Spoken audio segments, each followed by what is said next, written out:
Good afternoon class. আশা করি সবাই ভালো আছো, সুস্থ আছো। গতদিন আমরা বিদ্যা প্রশস্তির প্রথম 4টি শ্লোক পড়েছিলাম। আজ পরবর্তী 4টি শ্লোক পড়ব এবং সেই সঙ্গে তোমরা কিছু অব্যয়পদ নোটস আকারে তোমাদেরকে দিয়ে দেব। তো পরবর্তী যে 4টি শ্লোক, অর্থাৎ 5 নম্বর শ্লোক থেকে দেখো এবং মনোযোগ সহকারে একটু শোনো উচ্চারণগুলো। বিদ্যা দদাতি বিনয়ং বিনয়াৎ ইয়াতি পাত্রতাম পাত্রত্বাৎ ধনমাপ্নোতি ধনাৎ ধর্মস্তত সুখম। বিদ্যা দদাতি বিনয়ং, দদাতি দা ধাতু, দান করা। বিদ্যা বিদ্যা কি দান করে? বিনয় দান করে। বিনয় শব্দের অর্থ শীলতা, অর্থাৎ নম্রতা, ভদ্রতা ইত্যাদি গুণ। বিনয়াৎ ইয়াতি পাত্রতাম, সেই বিনয় থেকেই কিন্তু সৎ পাত্র হওয়া যায়। যে ব্যক্তির মধ্যে বিনয়, নম্রতা, ভদ্রতা এই গুণগুলো নেই, সে কিন্তু সৎপাত্র হওয়ার যোগ্য নয়। তাই বলা হলো বিনয়াৎ ইয়াতি পাত্রতম, বিনয় থেকে কিন্তু সৎপাত্র হওয়া যায়। পাত্রত্বাৎ ধনমাপ্নতি, সেই সৎপাত্র হলেই ধন প্রাপ্তি সম্ভব। প্রাপ্নতি শব্দের অর্থ প্রাপ্ত হওয়া যায় বা পাওয়া যায়। ধনাৎ ধর্মস্তত সুখম, ধন থেকে কি হয়? ধর্ম উৎপন্ন হয় এবং ধর্ম হলেই কিন্তু সুখ অবশ্যম্ভাবী, সুখ হবেই। একজন ধার্মিক ব্যক্তির সুখ সর্বশ্রেষ্ঠতার আসল গুণ। আরেকবার পড়ি, এখানে দেখো, লক্ষ্য করতে হবে জাতি, এই জাতি উচ্চারণটা হবে ইয়াতি, কারণ সংস্কৃতে জ বলে কোনো উচ্চারণ নেই বা সেটা ইয়া হিসাবে উচ্চারণ করতে হবে, ইয়াতি। বিদ্যা দদাতি বিনয়ং বিনয়াৎ ইয়াতি পাত্রতাম পাত্রত্বাৎ ধনমাপ্নোতি পাত্রত্বাৎ ধনমাপ্নোতি ধনাৎ ধর্মস্তত সুখম। আশা করি বোঝা গেল। এবার পরের শ্লোকটা যেটা আছে সেখানে দেখা যাবে বিদ্যা একজন মানুষের পক্ষে কতটা উপকারী, সেটা বর্তমান শ্লোকে আমরা জানতে পারব। বিদ্যা বন্ধুজন বিদেশ গমনে বিদ্যা পরা দেবতা। বিদ্যা বন্ধুজন, একজন বিদেশ গমনকারী ব্যক্তির পক্ষে একাকী, সে তার কাছে বিদ্যাটাই হলো সবচেয়ে বড় বন্ধু। কারণ বিদ্যা যদি না জানে, সে কোনো জায়গায় গিয়ে কিন্তু সবার সঙ্গে আলাপ পরিচয়, আত্মীয়তা সম্পর্ক এবং গড়ে তুলতে পারবে না। তাকে অবশ্যই বিদ্যা জানতে হবে বিদেশ গমন বা কোনো কাজে। তাই বলা হলো বিদ্যা বন্ধুজন বিদেশে গমনে বিদ্যা পরা দেবতা। পরা দেবতা শব্দটা তো সবচেয়ে বড় দেবতা, বিদ্যাই হলো সবচেয়ে বড় দেবতা।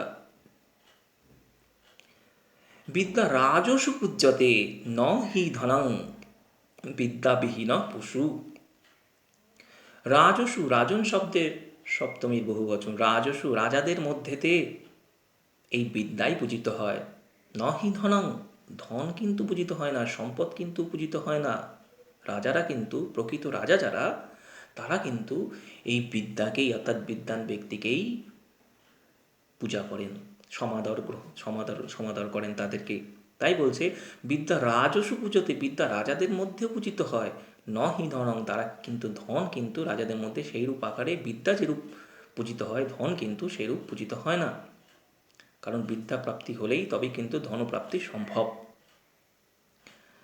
বিদ্যাবিহীন পশু, বিদ্যা গ্রহণ মানে বিহীন যে ব্যক্তি, তাকে পশুর সঙ্গে তুলনা করা হচ্ছে। তাহলে আরেকবার শ্লোকটা পড়ি। বিদ্যা বন্ধুজন বিদেশ গমনে বিদ্যা পরা দেবতা বিদ্যা রাজসু পূজ্যতে ন হি ধনং বিদ্যাবিহীন পশু। বোঝা গেল? এবার দেখো, কোনো ব্যক্তি যদি, যে তার রূপ যদি থাকে, যৌবন সর্বশ্রেষ্ঠ যদি যৌবন প্রাপ্ত হয় এবং যদি সে বিখ্যাত বংশের কোনো যদি সন্তান হোক, যাই হোক না কেন, সে যদি বিদ্যা যদি না জানে, তাহলে কিন্তু সে কিন্তু সমাদর হয় না। তাহলে কেমন? তার একটা নির্গন্ধ মানে গন্ধহীন পলাশ ফুলের মতো। পলাশ ফুল দেখতে সুন্দর, কিন্তু গন্ধ নেই, সবার কাছে কিন্তু সেই সমাদর গ্রহণ করতে পারে না।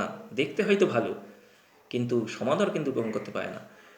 বিদ্যাবিহীন ব্যক্তি কিন্তু সেই নির মানে গন্ধহীন পলাশ ফুলের মতোই দেখাবে। তাই বলা হচ্ছে, দেখো, রূপ যৌবন সম্পন্না বিশাল কুল সম্ভবা বিদ্যাহীনা ন সভন্তে নির্গন্ধাইব কিংশুকাহ। রূপ যৌবন সম্পন্না, রূপ এবং যৌবন সম্পন্ন ব্যক্তি, বিশাল কুল সম্ভবা, কুল শব্দের অর্থ বংশ, বিশাল বিখ্যাত বংশের জাত যদি কোনো সন্তান হয় বা ব্যক্তি হয়, তার যতই রূপ থাকুক, যৌবন থাকুক, যতই বিশ্ববিখ্যাত বংশ থাকুক না কেন, সে কিন্তু বিদ্যাহীন হলে কিন্তু সেই ব্যক্তি কখনোই শোভা পায় না। যেমন ন শোভান্তে, শোভিত হয় না বা শোভা পায় না। কেমন? নির্গন্ধাইব, নির্গন্ধা, ইব মানে মতো, কার মতো? গন্ধহীন, কিংশুকাহ, পলাশ ফুলগুলির মতো, গন্ধহীন পলাশ ফুলগুলির মতো সে কিন্তু শোভা পায় না। তাহলে বোঝা যাচ্ছে বিদ্যা গ্রহণ কতটা জরুরি। আবার পড়ি, রূপ যৌবন সম্পন্না বিশাল কুল সম্ভবা বিদ্যাহীনা ন শোভন্তে নির্গন্ধা ইব কিংশুকাহ। পরের শ্লোক আমরা দেখি যে বিদ্যা অলঙ্কার কাদের অলঙ্কার? কোনো কোনো ব্যক্তিদের কিছু কিছু অলঙ্কার থাকে। যেমন দেখো, সর্বরিভূষণং চন্দ্র নারীণাং ভূষণং পতি পৃথিবীভূষণং রাজা বিদ্যা সর্বস্য ভূষণম। সর্বরী, রাত্রি, সেই রাতের যে ভূষণ, ভূষণ শব্দের তো অলঙ্কার, রাত, সেই অন্ধকার রাতের অলঙ্কার কি? চাঁদ। অন্ধকার রাতের অহংকারই হলো চাঁদ, কারণ রাত, চাঁদ আছে বলেই তার অহংকার। চন্দ্র জ্যোৎস্না এসে আরও শোভাবর্ধন করে।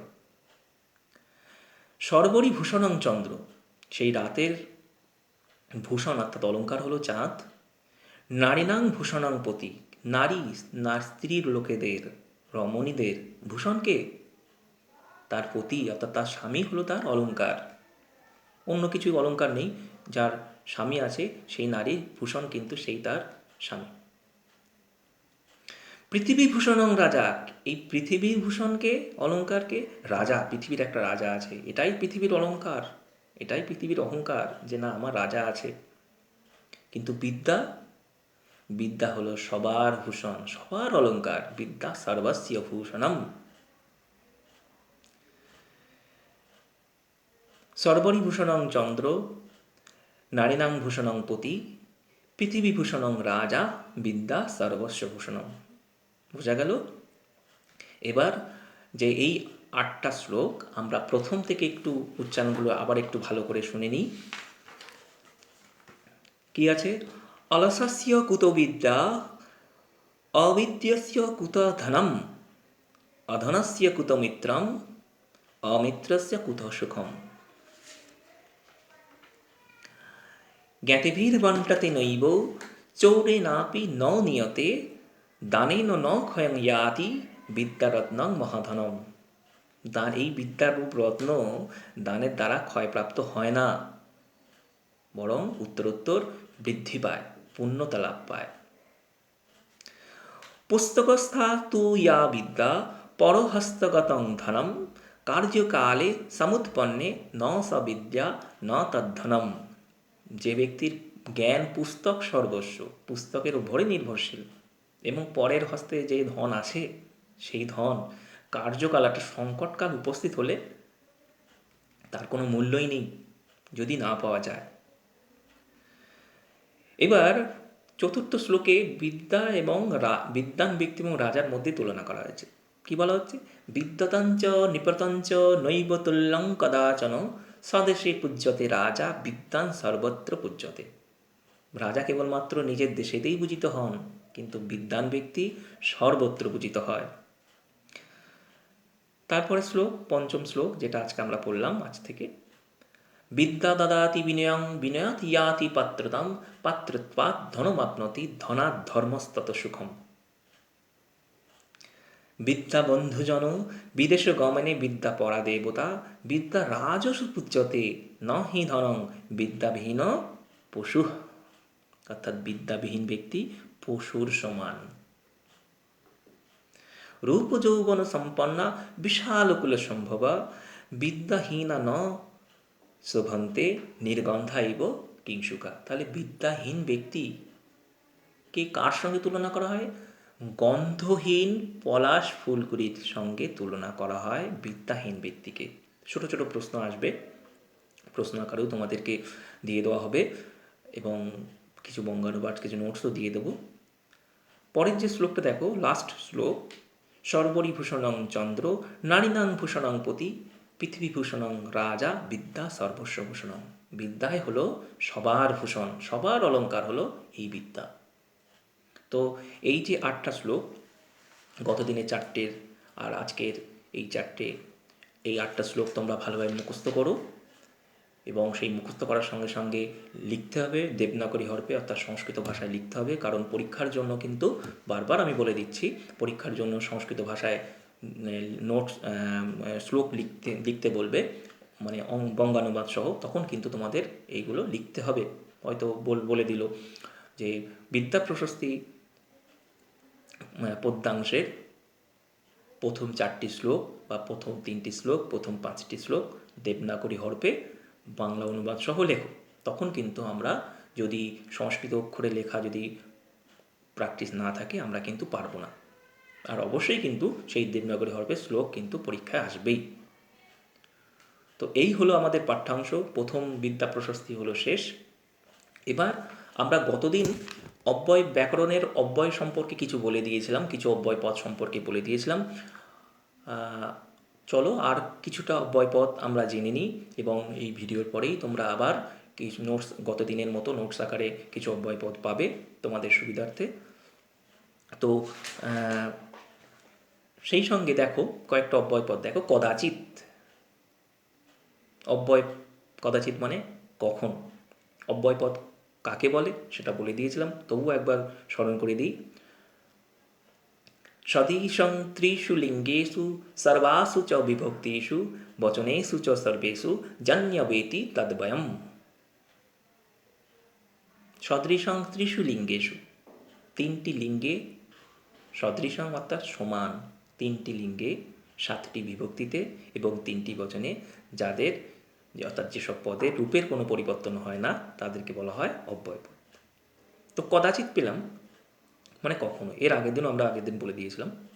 তারপরে দেখো অদ্য, অদ্য মানে আজ। প্রাতঃ, পয়রা ফলাকার ত বিসর্গ, প্রাতঃ, প্রাতঃ মানে সকালে, প্রাতঃ। তারপর কি কদা, কদা মানে কখন। যত্র, যত্র মানে যেখানে। নক্তম, তন্তান্ন কয়তয় ময়হন, নক্তম, নক্তম শব্দের অর্থ কি? রাত্রি। সায়ং, দন্তস্বয়কার অন্তস্তীয় অনুসার, সায়ং, সায়ং শব্দের অর্থ সন্ধ্যাকাল, সন্ধ্যাবেলা। তারপরে বহি, ব হয়েছে বিষয়, বহি, বহি শব্দের অর্থ বাইরে। বিনা, বিনা একটা অব্যয়, এই পদগুলো। বিনা শব্দের অর্থ ব্যতীত বা ছাড়া। শ্রমং বিনা বিদ্যা ন ভবেৎ, শ্রম ছাড়া বিদ্যা কখনোই সম্ভব নয়। আর আরও অনেক অব্যয় আছে। সহ, তালব্য হয় বা বিসর্গ স। ঝ হয় জবলা বিসর্গ ঝ ইত্যাদি।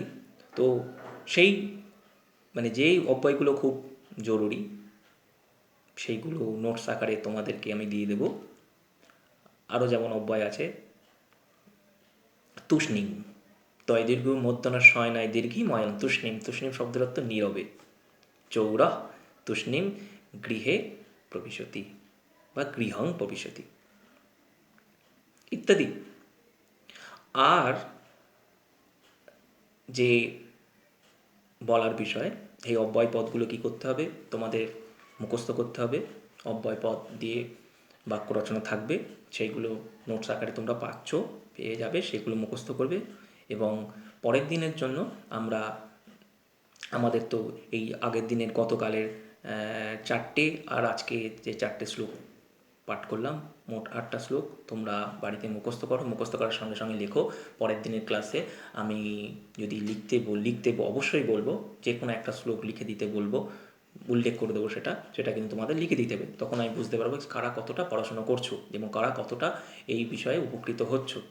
তো সবাই ভালো থাকো, সুস্থ থাকো এবং পড়াশোনাগুলো করে যাও। প্রত্যেক স্যার ম্যাডামের ক্লাসে উপস্থিত থাকো, তাদের গুরুত্বপূর্ণ তথ্যগুলো সংগ্রহ করো, ভালো থাকো, এই কামনা করি।